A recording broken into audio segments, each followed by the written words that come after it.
ഈ പള്ളിയുടെ മുറ്റത്ത് പിച്ച് വെച്ച് നടന്നതിന് ശേഷം ഇപ്രകാരം ഒരു വേദിയിലിരിപ്പാൻ തക്കവണ്ണം എന്നെ ഞാനാക്കിയതായ ദൈവത്തിൻ്റെ മഹാകാരുണ്യത്തിൻ്റെ മുമ്പിൽ ആദ്യമായിട്ട് ശിരസ് നമിക്കുകയാണ്.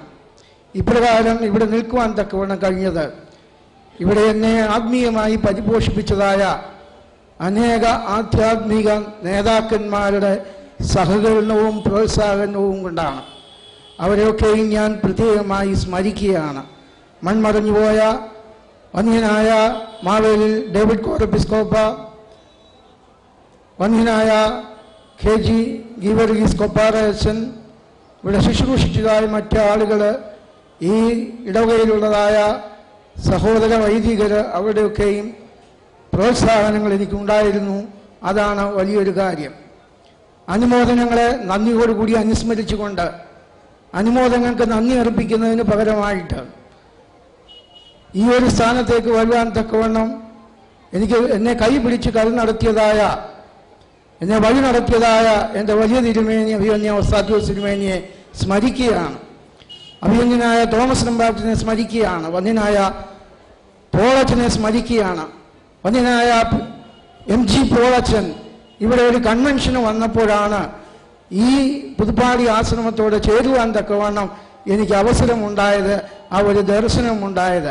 അതുകൊണ്ട് വന്യനായ പോളച്ചനെ ഞാൻ അനുസ്മരിക്കുകയാണ്.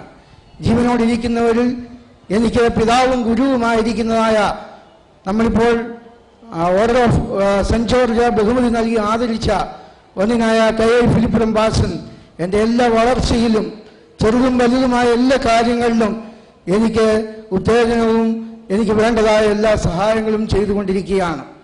എല്ലാത്തിനും ഈ അനുമോദനം നൽകിയതിനും എല്ലാം നന്ദി അർപ്പിക്കുന്നതോടൊപ്പം എൻ്റെ ഈ ശബ്ദം കേൾക്കുന്ന ഈ പന്തലിരിക്കുന്നവരും ഈ റോഡിലൂടെ നടക്കുന്നവരും ഇത് കേൾക്കുന്നവരുമായ എല്ലാവരോടും ഞങ്ങൾക്ക് ഓർപ്പിക്കുവാനായിട്ടുള്ളത്, പ്രിയമുള്ളവരെ, സഭയുടെ സുവിശേഷപരമായ പ്രവർത്തനങ്ങൾ ധാരാളമായി മലങ്കര സഭ നടത്തുന്നുണ്ടെങ്കിലും അതിൻ്റെ അതിരുകൾ വിശാലമാക്കേണ്ടിയിരിക്കുന്നു.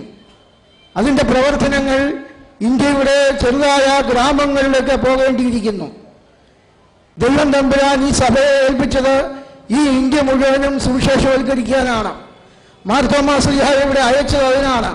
മാർത്തോമാ ശ്ലീഹായുടെ അരുമ സന്താനങ്ങളെന്ന് നാം അഭിമാനിക്കുന്നുവെങ്കിൽ ഈ ഭാരതത്തിൻ്റെ ഓരോ മുക്കിലും മൂലയിലും പോയി ദൈവത്തിൻ്റെ സന്ദേശം ജീവകാരുണ്യ പ്രവർത്തനങ്ങൾ കൂടെ അറിയിക്കേണ്ടതായിട്ടുണ്ട്. അതിന് പണം ഇന്നൊരു പ്രശ്നമല്ല, അത് തരുവാൻ ധാരാളം ആളുകളുണ്ട്. ഇന്ന് ഞങ്ങളെ അഭിമുഖീകരിക്കുന്ന ഏറ്റവും വലിയൊരു പ്രശ്നം ഇതിന് വേണ്ടതായ വോളണ്ടിയേഴ്സ് ഇല്ല എന്നുള്ളതാണ്. ഇതിന് നേതൃത്വം കൊടുക്കുവാൻ തക്കവണ്ണം എൻ്റെ ശബ്ദം കേൾക്കുന്നതായ ചെറുപ്പക്കാരെയും ചെറുപ്പക്കാരികളെയും ഞാൻ ആഹ്വാനം ചെയ്യുകയാണ്. ഈ ഭാരതദേശത്ത് അനേക കാര്യങ്ങൾ നമുക്ക് ചെയ്യുവാനുണ്ട്. നമ്മൾ നമ്മുടെ കുടുംബങ്ങളെ മാത്രം നോക്കിയിരുന്നാൽ നമുക്ക് നന്മ പ്രവർത്തികൾ കുറഞ്ഞു പോവുകയുള്ളൂ. അതുകൊണ്ട് ഈ ആധുനിക കാലഘട്ടത്തിൽ നമ്മുടെ കുടുംബ ബന്ധനങ്ങളെ പൊട്ടിച്ചെറിഞ്ഞ് ഭാരതത്തിൻ്റെ ഗ്രാമങ്ങളിലേക്ക് പോയി ദൈവത്തിൻ്റെ സ്നേഹവും ദൈവത്തിൻ്റെ സുവിശേഷവും അറിയിക്കുവാൻ എൻ്റെ ശബ്ദം കേൾക്കുന്ന ചെറുപ്പക്കാരെയും ചെറുപ്പക്കാരികളെയും ഞാൻ ആഹ്വാനം ചെയ്യുകയാണ്. നിങ്ങൾ ഈ ശബ്ദം കേട്ട് ആരെങ്കിലും ഒരാൾ വന്നാൽ ഒരു വലിയ പ്രസ്ഥാനം ഈ മലങ്കര സഭയിൽ നമുക്ക് തുടങ്ങുവാൻ തക്കവണ്ണം സാധ്യമായി തീരുമെന്ന് ഓർക്കണം. ഞാൻ ഈ ദേവാലയത്തിൽ നിന്ന് പുതുപ്പാടിയിലേക്ക് പോകുമ്പോൾ എൻ്റെ സ്നേഹിതരായിട്ടുള്ള എല്ലാ ആളുകളും പറഞ്ഞു, എന്നെ കരുതുകയും സ്നേഹിക്കുകയും ചെയ്യുന്നവരൊക്കെ പറഞ്ഞു, ഇവിടെ ഇയാൾ കാണിക്കുന്ന മണ്ടത്തരമാണ്. കാരണം വീട്ടിലെ ജോലി നോക്കി വീടിനെ സഹായിക്കേണ്ടതായിട്ടുണ്ട്. അന്നത്തെ കാലഘട്ടത്തിൽ വിദേശ രാജ്യത്തൊക്കെ പോകുവാനുള്ളതായ സാധ്യത ധാരാളമായിരുന്നു.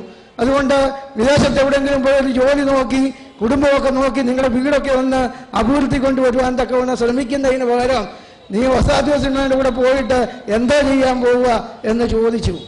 പക്ഷെ ഇന്ന് ആ പറഞ്ഞ വാക്കുകൾ തന്നെയാണ് അനുമോദനങ്ങളായി ഇന്ന് എനിക്ക് ലഭിച്ചിരിക്കുന്നത്. അതുകൊണ്ട് പ്രിയമുള്ളവരെ, നിങ്ങൾ ഞങ്ങളുടെ സമൂഹത്തിലേക്ക് വന്നാൽ നിങ്ങളുടെ ഭാവിയെക്കുറിച്ച് നിങ്ങൾ ചിന്തിക്കേണ്ട. നിങ്ങളെ ആവശ്യമായ രീതിയിലുള്ള വിദ്യാഭ്യാസം നിങ്ങൾക്ക് തരാം. നിങ്ങളുടെ വസ്ത്രധാരണത്തെക്കുറിച്ച് നിങ്ങൾ ചിന്തിക്കേണ്ട. നിങ്ങളുടെ ഭക്ഷണ കാര്യങ്ങളെക്കുറിച്ച് ചിന്തിക്കേണ്ട.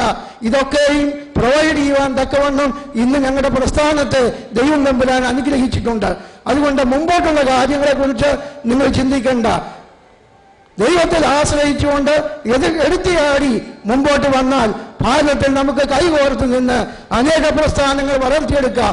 വന്യനായ ഫിലിപ്പ് ലംബാസിനെ പോലെ, ഭാഗ്യാസ്മരണകനായ അഭിമന്യ ഒസ്താത്യോസ് തിരുമേനിയെ പോലെ ഭാരതത്തിന്റെ മുക്കിലും മൂലയിലും പോയി പ്രവർത്തിക്കുവാൻ തക്കവണ്ണം, ഒരു വലിയ സമൂഹത്തെ സജ്ജമാക്കുവാൻ തക്കവണ്ണം ഞങ്ങളുടെ കരങ്ങളോട് ചേരുവാൻ, ഞങ്ങളുടെ പ്രവർത്തനങ്ങളോട് ചേരുവാൻ ഈ ദേശത്തെ ചെറുപ്പക്കാരെയും ഈ ശബ്ദം കേൾക്കുന്ന എല്ലാ പ്രിയപ്പെട്ടവരായ യുവാക്കന്മാരെയും യുവതികളെയും ആഹ്വാനം ചെയ്തുകൊണ്ട് എന്റെ വാക്കുകളെ ചുരുക്കുന്നു. ദൈവം നമ്മെ അനുഗ്രഹിക്കട്ടെ. സകലരുടെ മധ്യസ്ഥത നമുക്ക് കോട്ടയായിരിക്കട്ടെ.